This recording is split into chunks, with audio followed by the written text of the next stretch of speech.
وہ لمحہ پھر سے میسر ہو جب ہارون شیرازی ننھے فارس کی انگلیاں تھامے شیرازی مینشن میں داخل ہوا تھا۔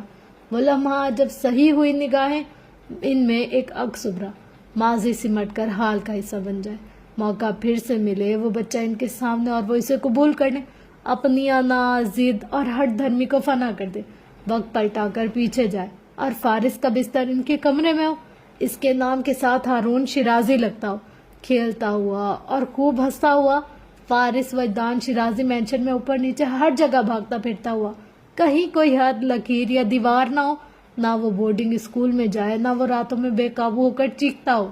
وقت موقع دے کہ وہ صرف اس ایک کو خاص کر لے اور پوری دنیا ان کے لیے عام ہو جائے، نہ ندامت کا ڈر ہو، نہ بدنامی کا خوف، نہ کوئی اور ڈر خوف، وہ اس کے لیے ڈٹ جائیں، لڑ جائیں، بس ایک موقع ملے اور فارس کا ہر درد چن لے، اس کی یادداشت سے اپنی تمام تلخ باتیں نکال دے، اپنا غصہ، اپنی نفرت، اپنا تکبر، اپنے منفی جذبے، احساسات، یہ سب کچھ، بس ایک موقع، صرف ایک موقع کہ وہ اس محبت کو پہچان لے جو ان کے اندر زوال روز اول سے تھی، وہ محبت جو اکثر راتوں میں بے قرار کر دیتی تھی، وہ فون جو اکثر اس کے ہاسٹل میں کرتے تھے، وہ ملاقات جو ہر ویکینڈ پر ہوتی تھی، وہ گولی جو انہوں نے عین اس کے سامنے آ کر اسے بچاتے ہوئے کھائی تھی۔ انہوں نے سمجھا تھا محض جذبات ہی ہیں ذمہ داری کے، وعدے کی رسی ہی صحیح قدموں میں جکڑی ہوئی ہے، سمجھے بنا احساسات کو مبہم کرتے رہے، اپنی انا کی خاطر فاصلے بڑھاتے رہے، اس کا وجود مسخ کر کے اس کی ذات کو مٹاتے رہے۔ کتنے دکھ تھے جو انہوں نے اسے دیے، کتنا کر تھا جو انہوں نے اس کی آنکھوں میں ٹھہرا دیا، کاش وہ آنکھیں بند کر کے کھولیں اور وہ اس منظر کے سامنے ہو، 5 سالہ فارس انگلی پکڑ کر قدم رکھتا ہوا، ان کے بلانے پر ان سے ہاتھ ملا کر ان کے گلے لگتا ہوا، کیسا خوفناک سا منظر تھا، آنکھوں میں ٹھہرا ہوا، بار بار ابھرتا ہوا، مٹتا ہوا، ان سسکیوں میں ڈوبتا ہوا۔ مجھے آپ سے کوئی گلہ نہیں، وہ بچہ ان سے کہہ رہا تھا۔ اس رات وہ آخری الفاظ تھے جو انہوں نے سنے، اس رات وہ آخری بار روئے، وہ آخری رات تھی جو فارس وجدان نے اپنے بیمار نحیف دادا کے کمرے میں ان کے پہلو میں سو کر گزاری، وہ پہلی اور آخری رات۔ زندگی وہیں ٹھہر گئی کہ اگلے دن کا سورج طلوع ہوا تو وہ اس دنیا سے رخصت ہو کر چلے گئے۔ اپنے باپ اور بھائی کی موت پر نہ رونے والا فارس وجدان اس دن اپنے دادا کی موت پر اپنے چہرے پر ہاتھ رکھے بہت شدت سے رویا۔ اس نے حقیقتاً اب جیسے کوئی رشتہ کھو دیا تھا، ان کے قبر میں اس کے اندر کا کوئی حصہ دفن ہو گیا تھا، وہ 3 قبریں، وہ 3 حصوں میں بٹا ہوا، رات گئے تک وہاں بیٹھا رہا۔ عجیب رت ہے، ہم نے گوا دیا ہے، کسے پکاریں گے سخت وقتوں کی زد میں آ کر، کہ جس کی سنگت شکستگی میں بھی پھر سے اٹھنے کا تھی سہارا، اسی نے ہم کو گرا دیا ہے۔ جو غم کے دریا میں تھا ہمارا سکون کنارہ، اسی نے ہم کو بہا دیا ہے۔ جو اپنے وعدوں میں ساری دنیا سے معتبر تھا، ہمارا عمروں سے ہم سفر تھا، اسی نے رنج و غم دیا ہے، کسی نے ہم کو گوا دیا ہے۔ عجب سی رت ہے۔ ہاسپٹل کے سفید کوریڈور کی خاموشی میں مدحت کی آواز گونج رہی تھی، جنت کی نگاہیں اس کے چہرے پر ٹھہری تھی، وہ اسے سن رہی تھی۔ سوال مختصر سا تھا اور جواب بہت طویل ہو گیا تھا، شروع سے آخر تک وہ کچھ بھی جو جانتی تھی اس نے جنت کمال کو سب بتا دیا۔ وہ اس کی عیار رہ چکی تھی، اس کے دکھ، تکلیف اور آزمائشوں سے واقف تھی، اچھی طرح سے جانتی تھی وہ ایسا کیوں تھا، اپنے باپ، دادا اور بھائی کے لیے اس کا دل اتنا خالی، اتنا ویران کیوں تھا، اپنی ماں سے بے پناہ محبت کرنے والا فارس اپنے بھتیجے سے اتنا دور کیوں تھا، اس کی نفرت کبھی بھی بلا سبب نہیں رہی تھی، اس کا غصہ کبھی بھی بلا وجہ نہیں رہا تھا، وہ اپنے ماضی سے کبھی بھی نہیں نکل سکا تھا، وہ اپنے غم اور اذیتوں کو کسی طور بھی بھلا نہیں سکا تھا، اس کا دل ٹوٹا تھا، مان، بھروسہ، اسے محبت کے نام پر توڑا گیا تھا، اسے رشتوں میں الجھا کر مارا گیا تھا، اسے اپنوں کی سختی بچپن سے جھیلنا پڑی تھی۔ اس کے برابر میں بیٹھی مدحت آغا اب خاموش ہو گئی۔ جنت آنکھوں میں دکھ اور غم کا تاثر لیے بیٹھی رہ گئی۔ اس نے شال کو کھینچ لیا، جس عورت کی وہ شکل تک نہیں دیکھنا چاہتا تھا، اس عورت کا وہ نام لیتی رہی، بات بات پر اس کا حوالہ دیتی رہی، اسے اپنے اور فارس کے بیچ لاتی رہی، اس نے سارے الزام اس کے سر ڈال دیے، اسے بے حس، ظالم اور جانے کیا کچھ سمجھ لیا۔ اسے فارس پر بھروسہ کرنا چاہیے تھا، اس نے بہت روکا تھا تو رک جانا چاہیے تھا، اس کو سمجھانا چاہیے تھا، میں نے اسے بہت دکھ دیا، بہت برا کیا ہے۔ وہ رو پڑی۔ آپ کے علم میں کچھ نہیں تھا، پھر بھی مجھے اس پر بھروسہ کرنا چاہیے تھا، اس نے مجھے روکا تھا، میں نے اس کی بات نہیں مانی، میں اس سے چھپ کر یان سے ملنے گئی، اس نے بے اختیار اپنی پیشانی پر ہاتھ رکھا، مجھے پتا ہی نہیں یہ سب اس کے لیے کتنا مشکل رہا ہوگا، میں نے کبھی سمجھا ہی نہیں کہ وہ جب وہ آنٹی کی ہر بات مان لیتا ہے تو پھر یہاں اس معاملے میں اتنی سختی کیوں برت رہا تھا، اور آنٹی وہ اسے فورس کیوں نہیں کر پاتی؟ لا علم تھی آپ کی غلطی نہیں ہے، میری غلطی ہے، سر اٹھا کر بھیگی آنکھوں سے کہا۔ میں نے اس کے سب غم ادھیڑ دیے، میری وجہ سے آنٹی اس حال کو پہنچ گئی، میری وجہ سے شاید میں واقعی منحوس ہوں، میرے وجود سے بس دکھ اور غم ہی مل سکتے ہیں۔ جنت بی بی ایسا نہیں ہے، مدحت نے نرمی سے کہا۔ ایسا ہی ہے، میں اس کا سامنا کیسے کر پاؤں گی؟ میں اس سے کوئی بات، ہمارے درمیان اب کچھ بھی ٹھیک نہیں ہو پائے گا، میں یہ سب کیسے؟ وہ سسک پڑی۔ مدحت نے نرمی سے اس کے ہاتھ پر ہاتھ رکھا۔ پلیز سنبھالے خود کو، میں صرف آنٹی کے لیے وہاں گئی تھی، میں صرف ان کے لیے ریان کو واپس لانا چاہتی تھی، میں نے ان سے وعدہ کیا تھا، میں ان کا یہ وعدہ پورا کرنا چاہتی تھی، مجھے نہیں پتا تھا ان کی خواہش کے ساتھ فارس کا غم جڑا ہے، مجھے نہیں پتا تھا۔ قصور آپ کا نہیں، قصور فارس کا، یہ کسی اور کا بھی نہیں ہے، بس حالات ہی ایسے ہو گئے، اور حالات پر تو انسان کا اختیار نہیں ہوتا، مدحت نے سمجھایا۔ اگر آنٹی کو کچھ ہوا تو مجھے کبھی بھی نہیں، مدحت نے ٹوک دیا۔ بیگم صاحبہ کہتی تھی ایسے حالات میں صرف دعا اور بس دعا، اور کوئی سوچ خیال نہیں۔ اس نے گہری سانس لے کر پیشانی پر ہاتھ رکھ لیا۔ ایک بار پھر فارس کو کال کی، اس کا موبائل ابھی تک آف تھا۔ ان گنت خوف اور وہموں میں گھرا ہوا دل شدت سے دھڑک رہا تھا، ایک انجانی سی کیفیت رگو پے میں سرایت کر چکی تھی۔ اس کے لیے انتظار اور مزید انتظار بہت مشکل ہو رہا تھا۔ سڑک پر گزرتے کار ٹریلر کا شور ایک دم سے تیز ہوا تھا۔ فارس وجدان نے ریان شیرازی کی چیخیں سنی، اس کے قدم جکڑ گئے، وہ اپنی گاڑی کے سامنے رک گیا۔ اس نے رات کی تاریکی میں عجیب سی وحشت بکھری دیکھی۔ وہ پنجوں کے بل جھک گیا، گھٹنے زمین پر ٹکایا، اپنا سر ہتھیلیوں میں گرا لیا۔ کتنا مشکل امتحان تھا اس کا، کتنی بڑی آزمائش چن لی گئی تھی اس کے لیے۔ ریان شیرازی بوکھلایا ہوا سا، خائف، شدت سے روتا ہوا، کڑلاتا ہوا، ہاتھ اٹھائے یہاں وہاں دیکھتے چھوٹے چھوٹے قدم اٹھانے لگا۔ اس کے لیے وہ ماحول، اندھیرا اور تنہائی بے انتہا وحشت کی علامت تھی۔ اس لمحے اسے نظر آنے والا واحد انسان فارس ہی تھا۔ وہ الجھ کر گرا، پھر رو کر چیختے ہوئے، اس کے گھٹنوں پر ہاتھ رکھتے ہوئے اس واحد انسان کو متوجہ کرنے کی کوشش کی، جس کا دل اس کے لیے پتھر ہو چکا تھا۔ وہ انسان جیسے اپنا ہر غم، اپنی ہر تکلیف یاد کر رہا تھا، جس کا وجود لرز رہا تھا، جس کی سسکیاں بن گئی تھی، جس کا چہرہ تر ہونے لگا تھا۔ اس کے احساسات اور نفرتوں سے قطعی بے نیاز، وہ روتے چیختے اس جگہ اپنا راستہ بناتا، اس کے گھٹنوں سے اوپر، اس کے بازوں کے نیچے گھس کر سینے سے لپٹ گیا، شرٹ دبوچ لی، منہ چھپا لیا۔ وہ اس لمحے بس یہی کر سکا، اس کے ننھے سے ذہن میں بس یہی ایک خیال آ سکا، وہ بس اسے ہی محفوظ رہ سکتا تھا۔ فارس کا لرزتا وجود ساکت ہو گیا، اس کے اندر ایک دم سے سناٹے پھیل گئے، نم آنکھیں پتھر سی ہو گئی۔ ایسی جرت اس نے کبھی نہیں کی تھی، ایسا حوصلہ اس میں کبھی نہیں آیا تھا۔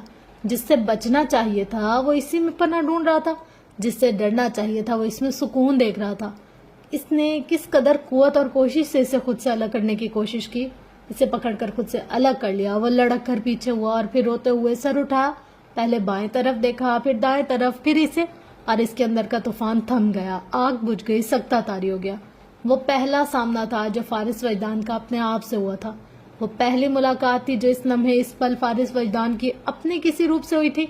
وہ جس کی شکل تک نہ دیکھنا چاہتا تھا، وہ ادینہ زبیر کا بیٹا تھا، نہ حماد شیرازی کا، وہ بس 1.5 سال کا فارس تھا، جس کی پیشانی پر ایک زخم تھا، جس کی گردن پر بھی ایک لکیر سی تھی، نیل جیسی مبہم سی ہوتی ہوئی، جس کی تھوڑی پر بھی ہلکی سی چوٹ نظر آ رہی تھی، اور جو شدت سے روتا چیختا جا رہا تھا۔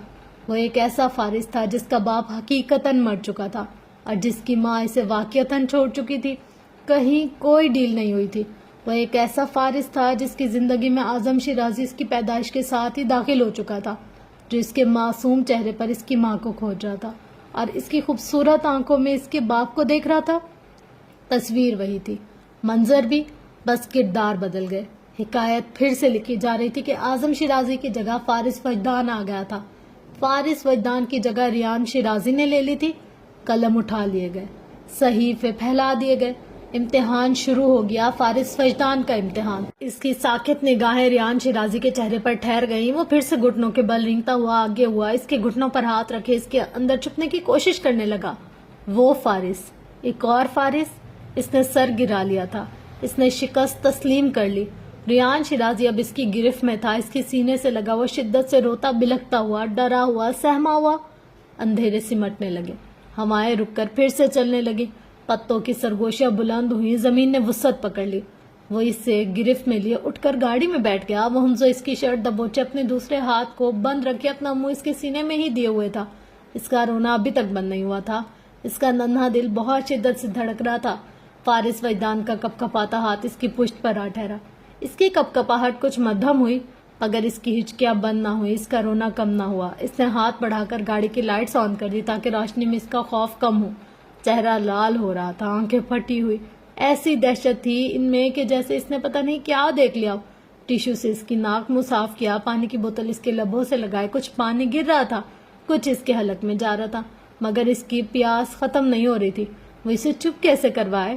اس نے پھر اس کا بیگ کھولا جس میں اس کا سامان تھا۔ اس میں فیڈر تھا۔ اس نے فیڈر کا ڈھکن ہٹا کر اس کے لبوں سے لگایا۔ بھوک کی شدت سے نڈھال وہ دودھ پینے لگا۔ ہچکیاں ختم ہو گئی، صرف سسکیوں کا گمان ہونے لگا۔ وہ کچھ سنبھل گیا تو اس نے اسے پیسنجر سیٹ پر بٹھانا چاہا اور وہ چپ ہوتے ہوتے ایک بار پھر مچل کر شدت سے رونے لگا۔ وہ کسی صورت بھی اس سے الگ ہونے کو تیار نہیں تھا۔ مجبوراً ایک بازو میں اسے لیے اس نے دوسرے ہاتھ سے اسٹیئرنگ وہیل سنبھال لیا۔ گاڑی سٹارٹ ہو گئی، سفر شروع ہو گیا۔ ریان کی نگاہیں اب جلتی بجھتی موتیوں پر تھی، کار اسکرین پر ابھرتے لفظوں پر تھی، رسٹ واچ کے چمکتے ڈائل پر تھی۔ چلتی ہوئی گاڑی میں خاموشی اور سناٹے میں نیند غالب آنے لگی۔ اس کی گردن بازو پر ڈھلک گئی۔ ریان شیرازی اپنے ننھے ہاتھ سے اس کی شرٹ ہنزو دبوچے رہا۔ یہ گرفت خوف سے بچنے کے لیے تھی، یہ گرفت تحفظ اور امن کے لیے تھی، ایسی مضبوط گرفت جیسے دنیا کی کوئی بھی طاقت اب چھڑا ہی نہیں سکتی اس کو۔ وہ راہداری میں تھی، آئی سی یو کے سامنے ہی کڑی تھی، موبائل ہاتھ میں تھا۔ 3 گھنٹے ہو چکے تھے فارس کو ہاسپٹل سے گئے ہوئے اور ابھی تک وہ واپس نہیں آیا تھا۔ ابھی تک اس کی کوئی کال بھی ریسیو نہیں کی گئی تھی، موبائل بند تھا، کوئی پیغام خیریت کی کوئی خبر اس سے کچھ بھی موصول نہیں ہوا۔ جنت کے ہاتھ پیر ٹھنڈے پڑنے لگے۔ فکر، خوف، اندیشوں میں گھرا دل بہت شدت سے دھڑک رہا تھا۔ اسے اپنی سانسیں رکتی ہوئی محسوس ہو رہی تھی، اس کی پریشانی بڑھنے لگی۔ وہ اس حالت، اس سچویشن میں آخر کہاں جا سکتا ہے؟ راہداری سے نکل کر اس نے لفٹ کا رخ کیا۔ گراؤنڈ فلور پر پہنچتے ہی وہ باہر چلی گئی۔ اس کی رنگت سفید پڑی تھی، ہاتھ کب کب آ رہے تھے، حلق خشک ہو رہا تھا۔ متلاشی نگاہیں یہاں وہاں بھٹک رہی تھی مگر اسے فارس کہیں بھی نظر نہیں آ رہا تھا۔ تم کہاں ہو فارس؟ پلیز پلیز واپس آ جاؤ۔ اس کا رخ پارکنگ ایریا کی طرف تھا۔ عجلت میں قدم اٹھاتے اب وہ اس کی گاڑی کو ڈھونڈ رہی تھی۔ اگر تم چاہتی ہو ہمارے درمیان سب ٹھیک رہے تو آئندہ اس معاملے میں نہیں پڑو گی تم۔ وہ منظر، وہ آواز، وہ کیفیت ایک بار پھر حاوی ہو رہی تھی۔ تمہیں میری فیلنگز کا خیال نہیں ہے؟ میں تمہیں کسی بات سے روک رہا ہوں، اس سے تمہیں کوئی فرق نہیں پڑتا؟ جنت بی بی مدت پریشانی کے عالم میں اس کے پیچھے لپکی۔ اس نے منتشر ذہن کے ساتھ ہر طرف دیکھا، تھکاوٹ سے جسم کا جوڑ جوڑ دکھ رہا تھا، غم اور پچھتاووں میں روح الگ تڑپ رہی تھی۔ اس سے یہ غلطی کیوں کر سرزرد ہوئی تھی؟ اس نے اتنے بڑے امتحان میں کیوں ڈال دیا تھا انہیں؟ احساس ہی کیوں نہ ہوا اسے؟ ذہن کے پردوں میں گزرے وقتوں کے کئی مناظر پھر سے ابھرنے لگے۔ وہ نفرتیں جو بہنوں نے دکھائی، وہ رویہ جو خاندان نے اپنایا، وہ سزائیں جو اس کے لیے چن لی گئیں۔ ایک بار پھر کوئی حساب شروع ہونے والا تھا۔ اس کی غلطیوں کا خمیازہ اب کوئی اور بھگتنے والا تھا۔ اس کے قدموں کی حرکت ایک لمحے کے لیے تھم سی گئی کہ بھٹکتے ہوئے نگاہیں جس گاڑی پر ٹھہری تھی وہ فارس کی ہی تھی۔ وہ ڈرائیونگ سیٹ پر تھا۔ عجلت میں قدم اٹھاتے اس نے فارس کی طرف کا دروازہ کھول دیا۔ اگلے ہی پل اس کا وجود ساکت ہوا۔ وہ اکیلا نہیں تھا، اس کے داہنے بازو میں ریان شیرازی تھا، نیند سے بیدار، آنکھیں کھولے، اس کے سینے پر سر رکھے ہوئے، شرٹ کو پکڑے ہوئے، سجا ہوا سا۔ وہ صدمے سے منجمد کھڑی رہ گئی، آنکھوں پر یقین نہیں آیا۔ فارس بمشکل سانس لیتا اپنی جگہ ہنزو بیٹھا ہوا تھا۔ وہ اس کے چہرے کو سفید پڑتا دیکھ سکتی تھی۔ اس نے کس قدر کوشش سے ہاتھ بڑھا کر ریان کو لینا چاہا مگر ریان نے ایک دم سے روتے ہوئے اپنا ہاتھ واپس کھینچ لیا، سینے میں منہ دیے رونے لگا۔ جنت نے اسے فارس سے لے لیا جیسے جسے مدت نے سنبھال لیا۔ فارس، دروازے پر ہاتھ رکھے وہ تر ہوتے چہرے کے ساتھ فارس کی طرف جھکی۔ اس نے آہستہ اسے جنت کی طرف دیکھا۔ اس کی سرخ پڑتی آنکھوں میں جنت کمال کو اپنا آپ ڈوبتا ہوا محسوس ہوا۔ جو ہمت تھی مخاطب ہونے کی وہ ختم ہونے لگی، جو حوصلہ تھا بات کرنے کا مٹنے لگا۔ جس طرح وہ اسے دیکھ رہا تھا اسے لگا وہ اپنے آپ کو کبھی معاف نہیں کر پائے گی۔ کیا ممی؟ اس کے لب ہلے، وہ بمشکل لفظ عطا کرتا، ٹوٹتا بکھرتا نظر آ رہا تھا۔ نہیں نہیں فارس، اس نے بے اختیار اس کے ٹھنڈے پڑتے کپ کپاتے ہاتھ کو تھام لیا۔ وہ رو رہی تھی تو وہ سمجھا کچھ ہو گیا ہے۔ اس نے اپنی ماں کو کھو دیا، وہ ٹھیک ہو جائیں گی، وہ بالکل ٹھیک ہو جائیں گی۔ آنکھوں میں درد دیے وہ گہری سانس لیتا اپنی ہتھیلی میں سر گرا گیا۔ وہ ہمیں چھوڑ کر نہیں جا سکتی، تمہیں چھوڑ کر نہیں جا سکتی۔ آئی ایم ریئلی سوری یہ سب ہو گیا۔ اس نے بازو سے پکڑ کر اٹھانا چاہا تو وہ بمشکل قدم گھسیٹتا آگے بڑھا۔